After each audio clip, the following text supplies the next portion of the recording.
السلام علیکم ګرانو دوستانو، امیدوارم چې ټول به روغ جوړ یاستئ. ملګرو، په نن ویډیو کې به زه تاسو ته ووایم چې نن د افغانستان کرکټ بورډ له طرف نه ملي لوبډله نه بلکې میراثي لوبډله د افغانستان اعلانه شوې ده، کوم به چې دوبۍ سره 3 ورځې لوبې ترسره کړي. نو تاسو هم راسره خپل نظر په کمنټ کې شریک کړئ. د ما په نظر باندې خو دغه ملي لوبډله نه ده، دا بلکې میراثي لوبډله ده. تاسو ته به مخامخ ښکاري. دلته تاسو وګورئ چې په ګوتو په شمار باندې بل استعداده لوبغاړي ورکې اخیستل شوي به ټول و اته دانې پکې میراثیان شامل شوي دي، و اته لوبغاړي پکې میراثیان شامل شوي دي. دلته تاسو خپله فکر وکئ هغه بیا څنګه ملي لوبډله کې حسابیږي.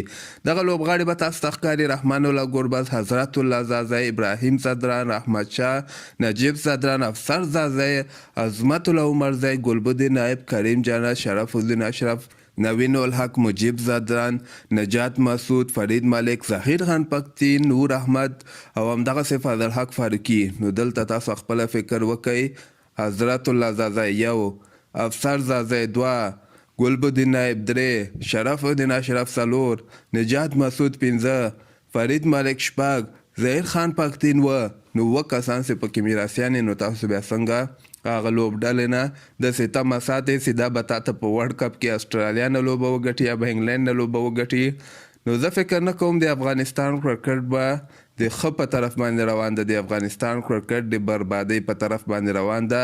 واضح مثال د تاسو مخامخ یو لوبډله کې 7 دانې سفارشان لوبغاړي هغه بیا څنګه لوبې ګټلی شي. خپل نظر لاندې ما سره په کمنټ کې شریکولی شئ.